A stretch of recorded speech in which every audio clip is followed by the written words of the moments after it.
My name is Anya Williams, and at 67, I never expected to be uninvited from my only son's wedding. I raised Thomas alone after losing my husband when our boy was just 5. For 30 years, we were inseparable until Stephanie entered his life. "Mom, you know my fiancé doesn't like you. If you come, you'll make it awkward," he told me about their Malibu beach wedding. I just nodded and said I understand. 3 days later, nobody expected my own wedding video would go viral online. Where are you watching from today? Drop a comment below and subscribe if this resonates with you. Becoming a widow at 34 wasn't in my life plan. David's sudden heart attack left me alone with our 5-year-old son and a mountain of medical bills. The grief was overwhelming, but Thomas needed me to be strong. I remember the night after the funeral holding my son as he cried himself to sleep, whispering promises I wasn't sure I could keep about how we would be okay. I was an accountant by day, but that salary wasn't enough to cover our expenses and save for Thomas's future. So I started waitressing nights and weekends at Luigi's, an Italian restaurant 10 blocks from our apartment. My feet would ache so badly that some nights I'd soak them in ice water while reviewing Thomas's homework. We had to sell our family home in the suburbs 6 months after David died. The mortgage was too much on my single income. Our modest 2-bedroom apartment in Portland was half the size, but I decorated Thomas's room with his favorite space-themed wallpaper to make the transition easier. I remember him asking why we had to leave the house where Daddy had lived. I explained that we were saving money for his education so he could have all the opportunities his father would have wanted for him. Thomas was such a sensitive, intelligent boy. He devoured books about science and history, staying up past bedtime with a flashlight under his covers. I'd pretend not to notice. By age 8, he was reading at a high school level. Swimming became his passion in elementary school after a teacher noticed his natural talent. I would sit through hours of practice grading papers or balancing our budget on the bleachers, always looking up whenever he completed a lap. Despite our financial struggles, we created our own special traditions. Sunday was sacred in our home, no matter how tired I was from working double shifts. We'd have movie marathons with homemade popcorn seasoned with David's secret spice mix. Thomas knew the recipe by heart. During school breaks, we'd bake his father's famous chocolate chip cookies while I shared stories about David keeping his memory alive for our son. Every summer, I would save enough to take a 4-day camping trip to Mount Hood. We couldn't afford fancy vacations, but those nights in our small tent were magical. Thomas and I would lie on a blanket gazing at stars while telling stories. I taught him all the constellations my father had taught me. Sometimes we'd talk about David, and Thomas would ask questions about what kind of boy his father had been.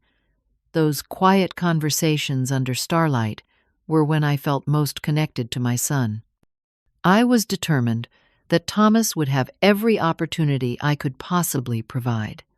When he was in middle school, I started taking night classes to advance my accounting career, often studying alongside him at the kitchen table. I was exhausted most days, running on 5 hours of sleep, but seeing his proud face when I earned my CPA certification made every sleepless night worthwhile. Thomas thrived, despite our modest circumstances. In high school, he was valedictorian of his class, with scholarship offers from several prestigious universities. His swimming had reached competition level, winning state championships 2 years running. His coach mentioned Olympic qualifier potential, which seemed like an impossible dream come true. When Thomas chose UCLA with a partial athletic scholarship, I was bursting with pride, but terrified about the remaining tuition costs. I took a second job as a bookkeeper for a local business to help cover what his scholarship didn't. The night before he left for college, we sat on our small balcony drinking hot chocolate, both pretending we weren't scared about being apart for the first time. Our goodbye at Portland International Airport was harder than I had anticipated. As I hugged my tall, handsome son, I remembered the small boy who needed me to check under his bed for monsters. "I'll make you proud, Mom," he whispered. I told him he already had 1,000 times over. College changed Thomas in ways I hadn't expected. During his freshman year, he called regularly, but by sophomore year, our conversations became shorter and less frequent. His new friends came from wealthy backgrounds, children of executives and politicians who introduced him to a lifestyle I couldn't provide. When he did call, he talked about yacht parties and ski weekends in Aspen, experiences so far removed from our camping trips that I struggled to relate. After graduation, Thomas decided to stay in California, accepting a position at a prestigious financial firm. I had secretly hoped he might return to Portland, but I smiled through my disappointment during our video call. "This is an incredible opportunity, Mom," he explained, showing me brochures of the luxury apartment complex where he'd be living. The rent for 1 month was more than I earned in 2. His success in the finance world was meteoric. Within 2 years, he was making 6 figures, living in a sleek downtown Los Angeles apartment with views of the city skyline. Our calls became monthly, then bi-monthly.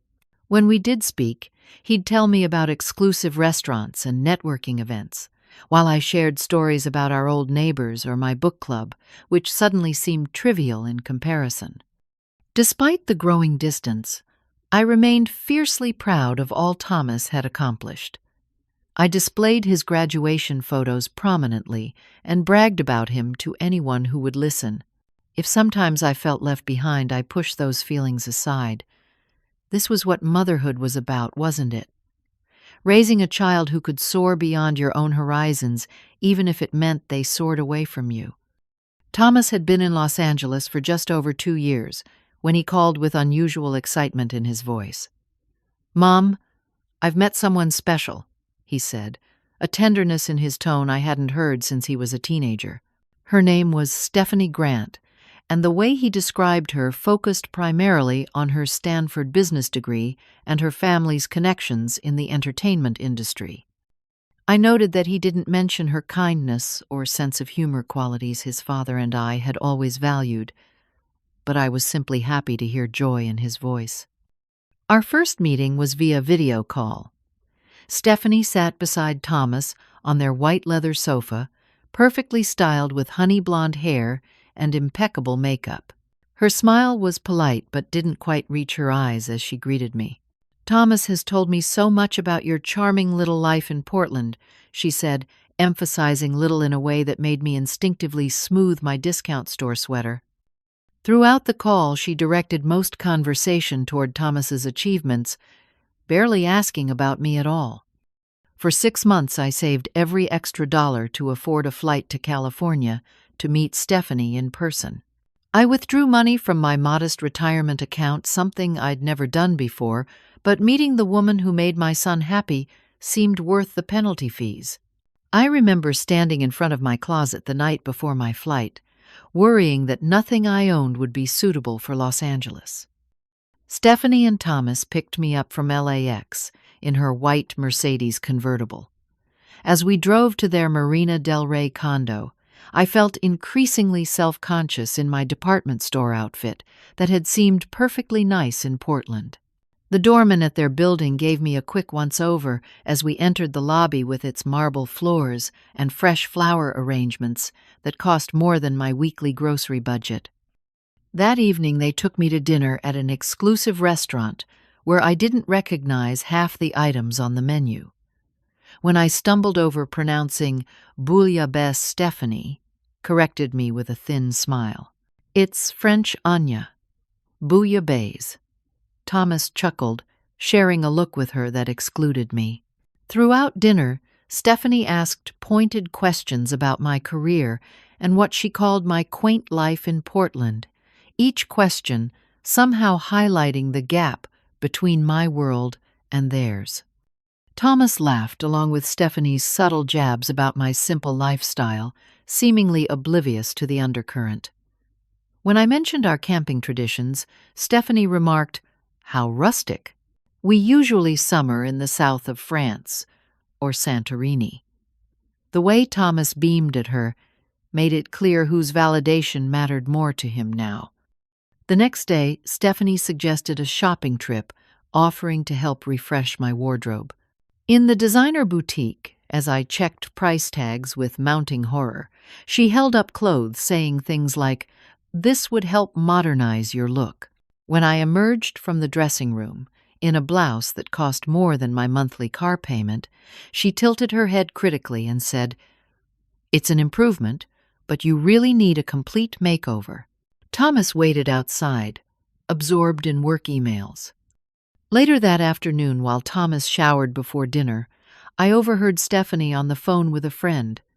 "Yes, finally meeting the future mother-in-law," she said with a laugh. "She's exactly as provincial as I expected. Wears polyester and thinks Red Lobster is fine dining." I pretended I hadn't heard when she emerged from the bedroom, but the words stung deeply. When I mentioned to Thomas that evening that some of Stephanie's comments felt hurtful, he immediately became defensive. "That's just her sense of humor, Mom. You're being oversensitive. Stephanie comes from a different world, you need to understand that." His dismissal of my feelings was a new experience, one that left me feeling hollow inside. This wasn't the empathetic boy I'd raised. 3 months later, Thomas called to invite me to Thanksgiving at Stephanie's parents' estate in Napa Valley.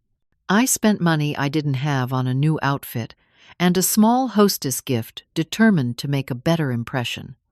The Grant estate was intimidating with manicured grounds and a view overlooking their private vineyard. Inside, original artwork hung on walls and antique furniture filled rooms larger than my entire apartment. Dinner was an uncomfortable affair. I was seated far from Thomas at the long table between Stephanie's cousin and an elderly aunt who mostly ignored me. Across the table, Thomas laughed easily with Stephanie's father about golf courses and investment opportunities fitting seamlessly into their world. Stephanie's mother, Elaine, asked if I had a passport or had traveled internationally, seeming genuinely shocked when I admitted I had only left the country once for a brief trip to Vancouver. "Well, not everyone has those opportunities," she said, with what appeared to be sympathy, but felt like pity. "Thomas tells us you worked very hard as a single mother. That must have been challenging." The way she said challenging made my life sound like a cautionary tale rather than an achievement. Christmas that year brought another disappointment. Thomas had always come home for the holidays, our small traditions, the cornerstone of my year. But he called in November to tell me he would be joining Stephanie's family at their Aspen chalet instead. "It's important for my relationship, Mom," he explained. "You understand, right?" I agreed, of course, then spent Christmas Day volunteering at a local shelter to avoid sitting alone in my apartment. For my 65th birthday, Thomas had promised to fly up for the weekend. I planned a small dinner with a few close friends who had known him since childhood. 2 days before, he called to cancel due to a work emergency that couldn't be rescheduled. I assured him it was fine, hiding my disappointment. That night, unable to sleep, I checked social media and saw photos of Thomas in a tuxedo at a charity gala, Stephanie radiant beside him in a designer gown. The timestamp showed it was posted during our phone call. The evidence of his lie felt like a physical blow. I closed my laptop and sat in the dark of my living room, wondering when my son had become someone who would lie to his mother rather than simply admit he preferred another engagement. More disturbing was realizing I was no longer someone he felt obligated to tell the truth to. That night marked the first time I allowed myself to cry over the son I feared I was losing. I discovered Thomas and Stephanie were engaged through Instagram. A professionally photographed post showed Stephanie's hand adorned with a diamond ring that could have paid off my mortgage, captioned with, "She said yes, and dozens of congratulatory comments. An hour later, Thomas finally called, sounding distracted and hurried. "Sorry you had to find out online, Mom," he said without actually sounding sorry. "Things have been crazy. The proposal happened on her family's yacht off Catalina Island. Her father arranged for a photographer to capture the moment. He described the elaborate setup with champagne and roses, but said little about what the engagement actually meant to him personally. During that call, Thomas mentioned they were planning a small, intimate ceremony for close family and friends.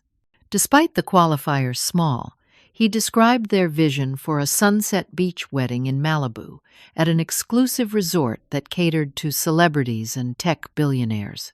I immediately offered to help with planning, particularly with flower arrangements, which had been my passionate hobby for over 20 years. I volunteered to handle centerpieces, or even Stephanie's bouquet, excited to contribute something meaningful. "That's sweet of you to offer, Mom," Thomas replied, with obvious discomfort. "But Stephanie's mother has connections with all the top professionals in Los Angeles. They're handling everything." 2 days later, I received a brief text from Thomas. Elaine has hired Beverly Hills' premier wedding planner. She does all the celebrity weddings. Still hoping to contribute in some way, I spent a weekend researching beach wedding ideas and emailed Thomas a thoughtfully curated selection of suggestions. My email went unacknowledged for weeks until I finally received a one-line reply: "Thanks for the ideas, but everything's already decided." The dismissal stung, but I reminded myself this was their wedding, not mine. A month later, Thomas invited me to join a dinner with Stephanie's parents to discuss wedding planning. I drove to an exclusive restaurant overlooking the Pacific, nervous but hopeful about being included. Throughout the evening, Stephanie's mother dominated conversation, describing the luxury beachfront venue they'd secured and the Michelin-starred chef catering the reception. Whenever I attempted to offer input, Elaine would nod briefly before continuing as if I hadn't spoken. "We're thinking blush and gold for the color scheme," Elaine announced. When I mentioned that Thomas had always loved deep blues reminiscent of our camping trips under star-filled skies, Stephanie cut in. "That's not really the aesthetic we're going for," she said firmly. Thomas remained silent, examining his menu with sudden interest. By dessert, I realized I wasn't there to contribute, but merely to be informed of decisions already made. As planning progressed, Thomas began mentioning guest list limitations due to the exclusive venue. "We need to be selective," he explained during one of our increasingly rare phone conversations. Yet in the same call he mentioned Stephanie's college roommates, cousins she rarely saw, and her parents' business associates all receiving invitations. The wedding had apparently expanded to over 200 people, yet somehow remained too limited to accommodate my input. 6 weeks before the wedding date, my brother Alan called from Seattle. "Just booked our flights to Los Angeles for Thomas's wedding," he said cheerfully. "Looking forward to seeing you there. Should we try to stay in the same hotel?" His question caught me off guard as I realized, with a sinking feeling, that I still hadn't received an invitation myself. For 2 more weeks I checked my mailbox daily, making excuses in my mind for the delay. Perhaps they were sending special invitations to immediate family. Maybe mine was lost in the mail. I didn't want to seem demanding, but with only a month remaining before the wedding, I finally called Thomas directly. "I was wondering about the invitation," I said, trying to keep my tone light. "I need to book my flight soon if I want to get a reasonable fare." The long pause that followed told me everything before Thomas even spoke. "About that, Mom," he began awkwardly. "We've had some venue restrictions come up." He stumbled through various excuses about budget concerns, which seemed absurd given the $1 million wedding they were planning. His voice became quieter with each unconvincing explanation. Finally, after several minutes of painful circumlocution, Thomas sighed deeply and said what he'd been avoiding. "Mom, you know Stephanie doesn't like you. If you come, you'll make it awkward." The words hit me like physical blows. I gripped my kitchen counter for support, glad he couldn't see my face. Decades of birthdays, school events, bedtime stories, double shifts to pay for his education, and cheering at every swim meet had culminated in this moment of rejection. I took a deep breath, willing my voice not to break. "I understand," I said, simply summoning dignity I didn't feel. We spoke for another minute about unrelated things, his relief at my acceptance of the situation palpable before we hung up.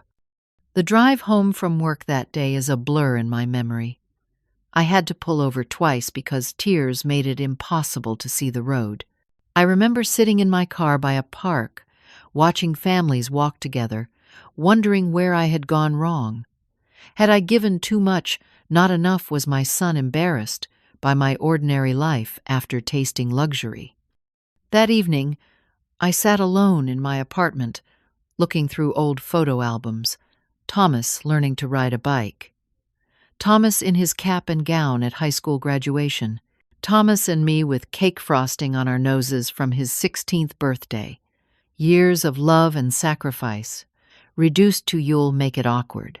I felt erased from his story, as if my chapter in his life had been edited out to make room for more glamorous characters. That night after Thomas's call, sleep eluded me entirely. I lay awake, replaying our conversation each word, cutting deeper upon reflection. Dawn found me sitting by my window, watching the neighborhood come to life, while my own felt like it was crumbling. The rejection wasn't just about a wedding invitation. It was my son saying, I no longer fit in the narrative of his life. My sister Margaret called around 9 that morning, her voice bubbling with excitement.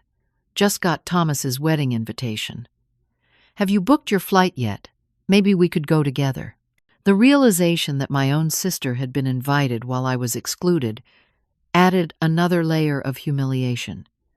I manufactured a calm I didn't feel, explaining that I might not attend due to health issues. The lie tasted bitter, but I couldn't bear sharing the truth. Throughout that week, similar calls came from cousins Thomas's godparents, and even my elderly Aunt Sophia, who lived in Florida. Each time I made the same excuses, shielding Thomas from family judgment and protecting myself from pity. It's a very small ceremony. I repeated the words hollow with each iteration. They had to make difficult choices about the guest list. The irony that I was defending my son's decision to exclude me wasn't lost on me. The following days passed in a fog of functional misery. I went to work, smiled at appropriate moments, and completed tasks automatically while feeling disconnected from my own body. My assistant noticed I left lunch untouched 3 days in a row. Sleep came in fitful bursts, with dreams of arriving at Thomas's wedding only to be turned away at the door. I lost 6 pounds in a week without trying.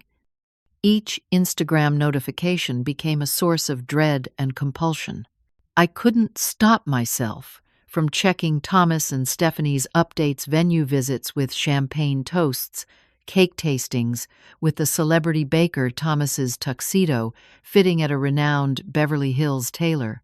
Each smiling photo was evidence of joyful moments I wasn't permitted to share. Most painful were images of Thomas with Stephanie's mother, Elaine. One photo showed them reviewing flower arrangements together, her hand resting maternally on his shoulder. Another captured them sampling wedding menus, Thomas feeding Elaine a bite of cake with the caption, "Mother-son tasting day." The casual replacement stung more than any direct rejection could have. The breaking point came exactly 9 days after Thomas's phone call. A new photo appeared in my feed, Thomas and Elaine, in what appeared to be a dance studio. The caption read, "Practicing for the mother-son dance, Mom's got moves." I stared at the image for several minutes, taking in Elaine's designer outfit and Thomas's broad smile, a happiness I hadn't seen directed at me in Years. That evening, stepping out of the shower, I caught my reflection in the steamy mirror. I hardly recognized the woman staring back. Grief had etched new lines around my eyes, and my shoulders curved inward protectively. I looked defeated. In that moment, I heard my own mother's voice from years ago. Your dignity is the one thing nobody can take without your permission. I realized I had been giving permission through my silence, my acceptance, my excuses on Thomas's behalf. The next day, I called Jack Patterson, my closest friend, who had known me since high school before I even met David. Jack was the one person who knew me as Anya first, not just as Thomas's mother or David's widow. We agreed to meet at Riverside Cafe, where we'd shared countless conversations over the decades. Jack listened without interruption as I recounted everything, his expression darkening with each detail. When I finished, his initial outrage on my behalf was validating, but it was his thoughtfulness afterward that proved more valuable. I watched you build your entire identity around being Thomas's mother, he said gently. You did everything for that boy, often at your own expense. Maybe it's time to ask what you want for yourself separate from him. I started to protest that motherhood wasn't something you retired from, but Jack shared his own painful story of estrangement from his daughter years earlier. After Amanda cut contact, I was lost. My whole life had been about being her father. When that role was taken away, I didn't know who I was anymore. He described his eventual decision to reclaim his identity, and passions which paradoxically led to reconciliation years later. The question isn't what Thomas wants, or what Stephanie thinks, Jack concluded. The question is, what would you do if you were celebrating yourself instead of mourning this rejection? Initially, I dismissed the idea as selfish indulgence. Who celebrates themselves at 67? That evening, half watching a wedding reality show, while sorting bills, something clicked.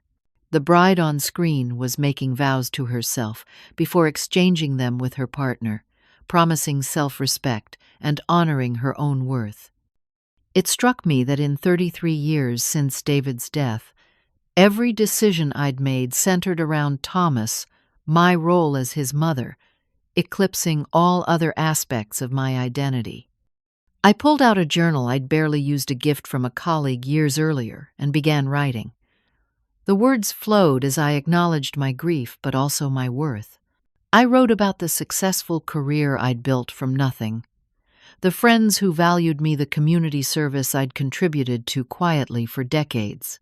By the final page, I had made a decision to reclaim my narrative rather than accepting the limited role I'd been assigned in Thomas's story. The next morning, I called my friend Grace Chen, who had worked as an event planner for 30 years before retiring. I need your help, I told her. I'm planning a celebration. Grace met me for breakfast at our favorite local bakery the following morning, intrigued by my cryptic phone call. When I explained my idea for a self-commitment ceremony, her eyes lit up with enthusiasm and understanding. It's about time you celebrated yourself, Anya, she said, already pulling out her planner. Tell me what you envision. We spent the next 2 hours outlining possibilities. The timing was obvious, the same weekend as Thomas's wedding, not out of spite, but as a symbolic parallel journey. While he committed to his new life, I would honor my own path and worth. Grace suggested the Japanese garden in Washington Park with its serene atmosphere and beautiful view of the river. The garden's message of finding beauty in simplicity seemed perfectly aligned with my intentions. The budget conversation was straightforward. I had saved $4,000 as a wedding gift for Thomas and Stephanie. After a moment's hesitation, I decided to reallocate it to my own celebration. If that makes me selfish, I'll have to live with it, I told Grace, who simply nodded approvingly. 3 days later, my friends Janice, Diana, and Patricia accompanied me on a shopping expedition to find the perfect dress.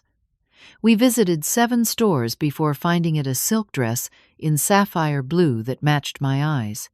It wasn't white like a traditional bride's, which felt appropriate. White represented a blank slate, but at 67 I wasn't starting fresh. I was honoring the rich, complex life I had built. "You look absolutely stunning," Patricia whispered as I stood before the mirror. For the first time in months, I felt beautiful again. The price tag made me wince momentarily, but Diana gently removed my hand from it. "This is your moment," she said firmly. "Some things are worth the splurge." Writing my vows became a profound exercise in self-reflection. Over 5 nights I drafted and redrafted them, distilling decades of experience into meaningful promises to myself. The 3rd night brought me to tears as I wrote, "I promise to forgive myself for the times I made myself smaller to make others comfortable. I promise to remember that my worth isn't determined by someone else's ability to see it. These weren't just words for a ceremony, but a philosophy for my remaining years." Creating the guest list was surprisingly emotional. I included only those who had truly seen and valued me throughout the years. The final count came to 30 people, each representing a genuine connection rather than obligation. Jack immediately offered to be my escort and give a speech, a role he said would be an honor, not a duty. My friend Diana, a professional videographer, insisted on documenting the event as her gift. "This is a story that deserves to be told," she said during our planning lunch. "Not as a response to rejection, but as a celebration of resilience." The ceremony details came together organically. I wanted elements that represented my journey, a memory table displaying photos of life milestones not just as a mother, but as a professional friend and community member. The soundtrack would include songs marking pivotal moments in my life, from Fleetwood Mac's Landslide, that had helped me through David's death, to Aretha Franklin's Respect, that became my anthem during difficult career battles. Grace suggested a potluck reception, where each guest would bring a dish that reminded them of a shared memory with me. That way, the entire celebration becomes a tapestry of your connections, she explained. The idea touched me deeply, transforming a practical cost-saving measure into something profoundly meaningful. For the venue decoration, we designed a timeline display showing achievements most guests might not know about my accounting certification earned, while raising Thomas Alone, the community tax assistance program I had founded for low-income seniors, the half marathon I completed at 60.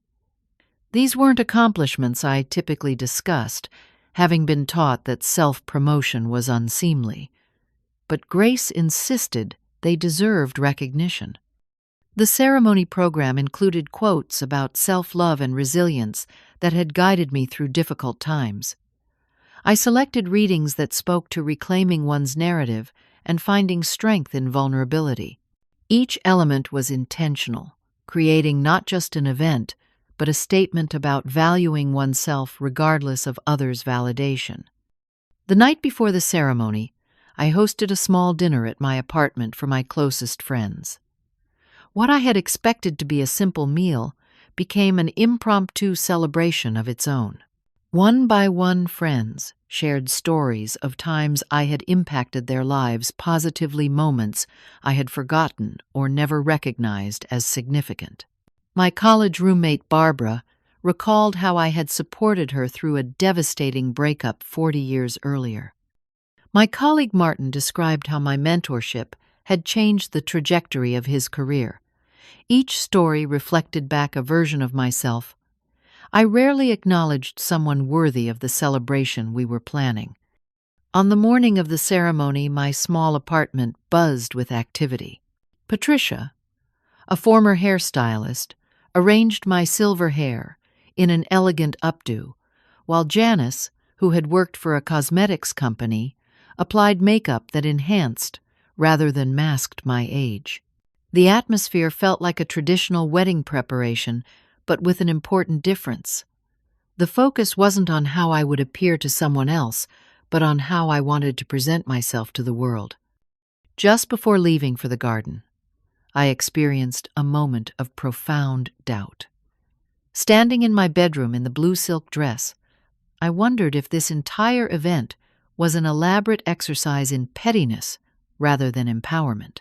Was I merely responding to rejection with a public display of defiance? The thought made me pause, hand trembling slightly, as I fastened my mother's pearl earrings. Jack found me there, concern etching his features, as he noted my hesitation. Having second thoughts, he asked gently, "I'm wondering if this is truly about celebration or just reaction," I admitted. "Am I being petty or powerful?" Jack considered this for a moment before responding. "The difference lies in your intention," he said finally. "This isn't about showing Thomas what he's missing.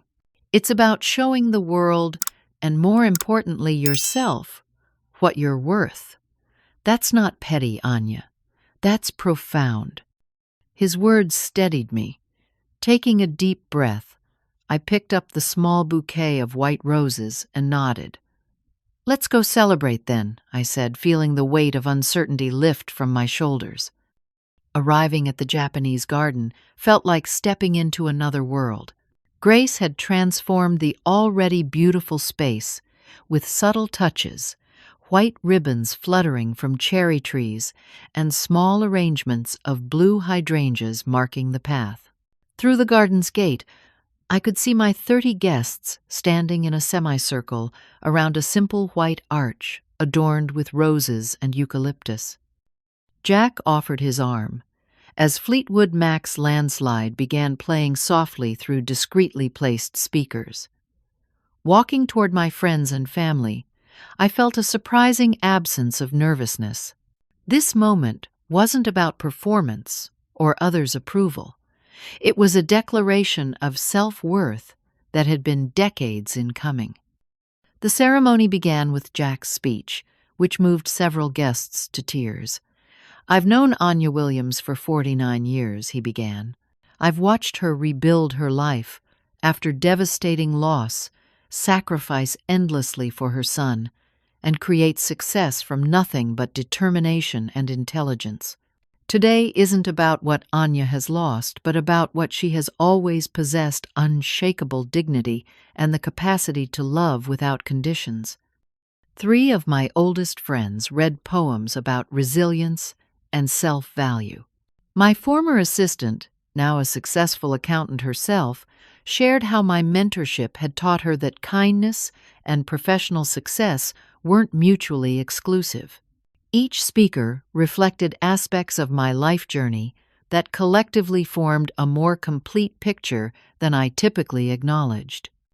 The garden fell silent as I moved to stand beneath the arch. In my blue silk dress holding white roses that symbolized new beginnings, I delivered the vows I had written to myself. My voice grew stronger with each promise. I, Anya Marie Williams, promise to value my worth independent of others' recognition.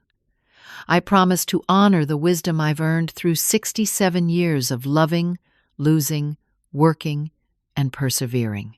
I promise to stop apologizing for taking up space in rooms where I've earned my place. As I continued through my vows, I noticed several guests wiping tears, but their expressions weren't of pity but profound respect. I promise to remember that my capacity to love hasn't diminished because one recipient has stepped away. I promise to direct that love toward myself and those who recognize its value. The final promise felt most significant. I promise to keep my heart open to reconciliation without compromising my dignity, understanding that healthy relationships require mutual respect, not just shared history.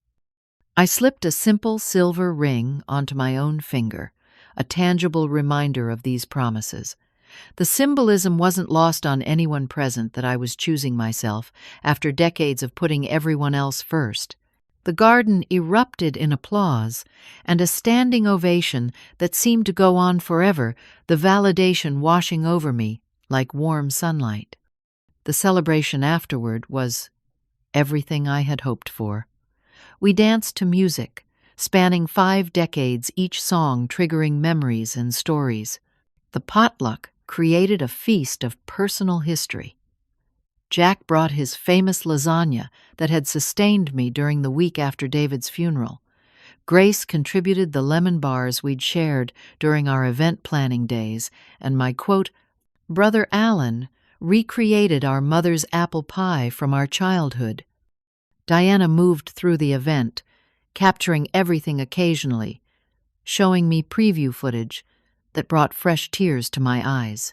Seeing myself laughing, surrounded by people who truly valued me, created a stark contrast to the lonely figure I'd become in recent months.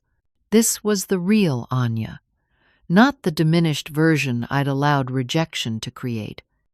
The morning after the ceremony, my phone rang early. Diana was calling, her voice charged with excitement. Anya, I stayed up editing the footage all night. This is the most powerful thing I've ever filmed. People need to see this. She explained that she'd compiled a 6-minute video capturing the essence of the ceremony and the story behind it. With your permission, I'd like to share it online. I think your journey could help others who've experienced similar rejection. My initial reaction was hesitation. The ceremony had been personal, not designed for public consumption. The thought of strangers viewing such a vulnerable moment made me uncomfortable. I'm not sure, Diana. It feels very private. I understand, she replied gently. But think about how many people, especially women our age, feel invisible or discarded. Your story shows another way forward. After further discussion, I agreed to let her add brief explanatory text about the circumstances while keeping certain details private.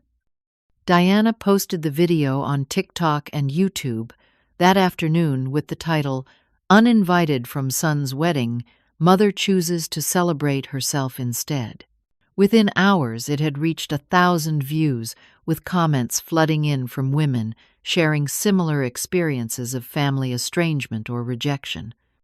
By evening, a major parenting blog had shared the video with a headline about maternal strength and setting boundaries.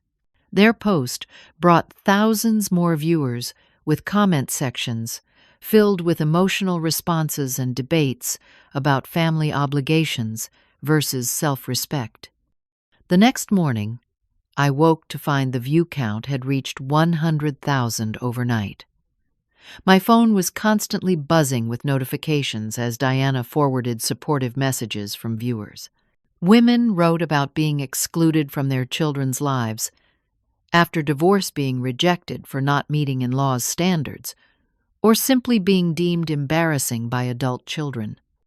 Many shared how they had internalized the shame of rejection, never considering that they deserved celebration regardless. While Thomas was honeymooning in Bora Bora, completely unaware, several women's advocacy groups began resharing the video with captions about empowerment and setting healthy boundaries in family relationships. A producer from a morning talk show emailed Diana requesting an interview about redefining self-worth after family rejection. 3 days after posting the video, hit 1 million views. I sat at my kitchen table staring at the number on my laptop screen, simultaneously overwhelmed and moved by the response. The comments ranged from deeply personal stories to philosophical discussions about the nature of modern family relationships. Women in their 70s and 80s wrote about regrets of having surrendered their identities entirely to motherhood, while younger mothers vowed to maintain their sense of self while raising children. My emotions were complicated.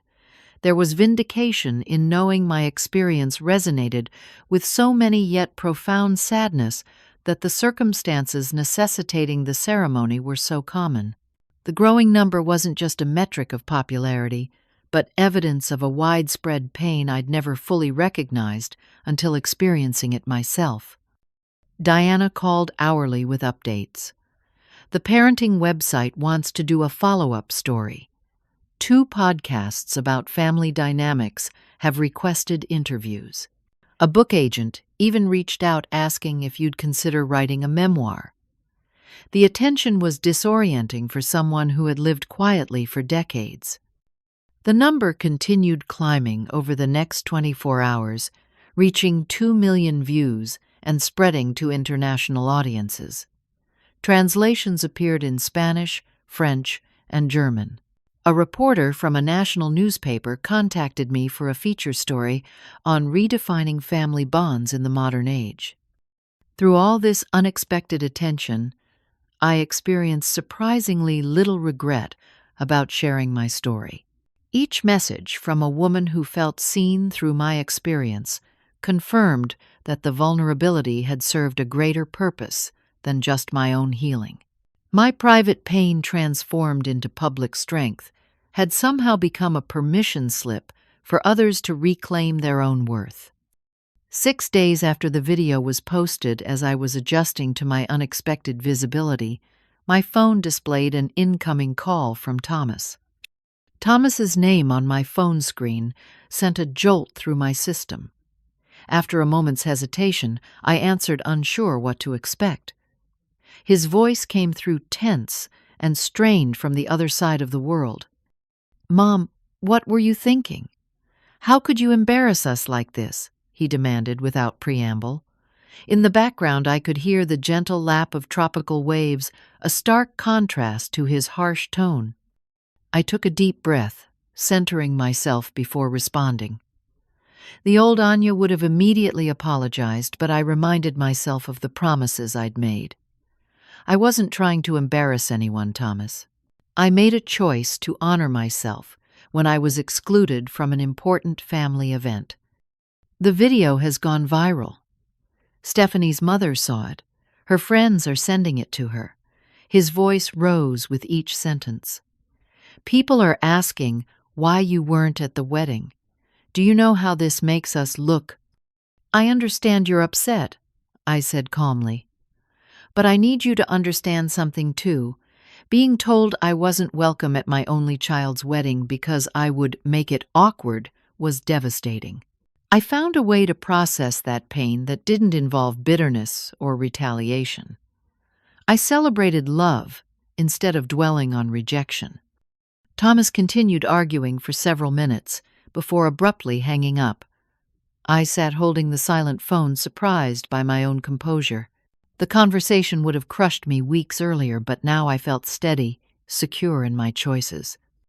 The next day, Thomas called again.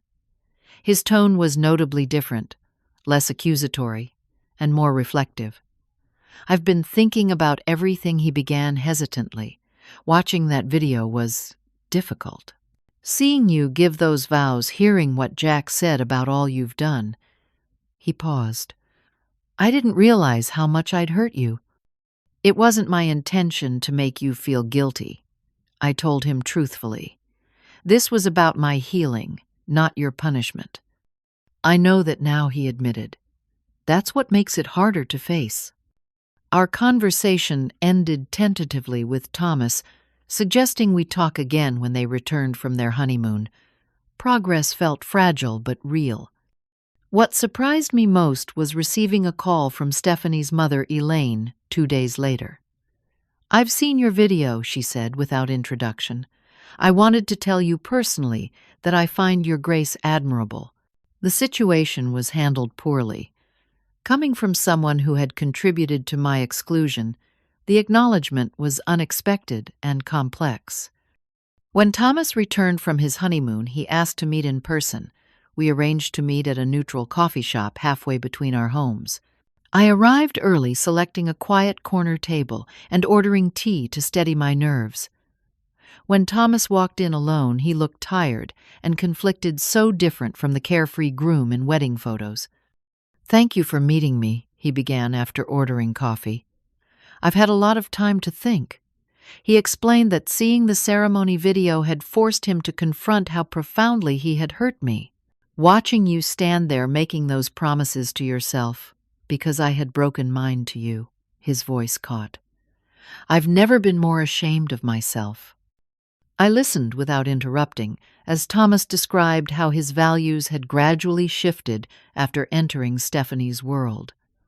I started measuring everything by their standards, status, connections, appearances.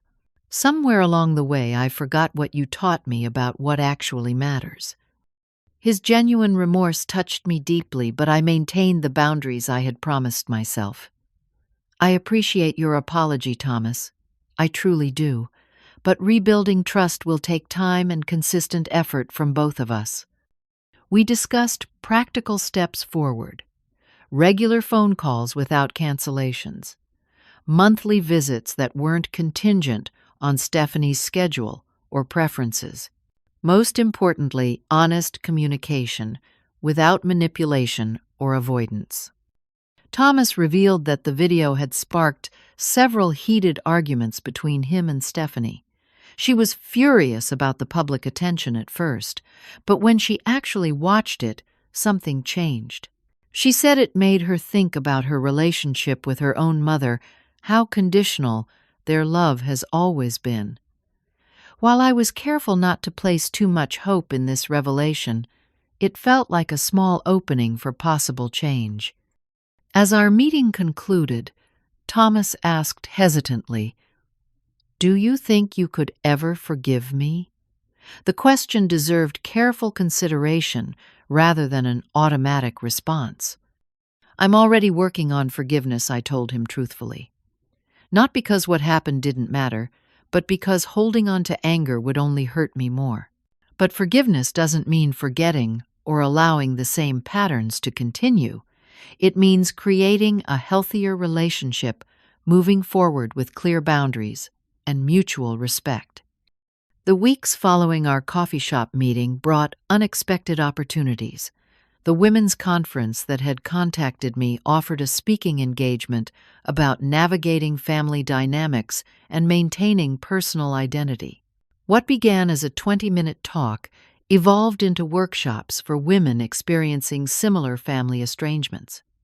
I started a support group at our local community center for parents feeling alienated from adult children, creating a space where stories could be shared without judgment and strategies for healthy boundaries could be discussed.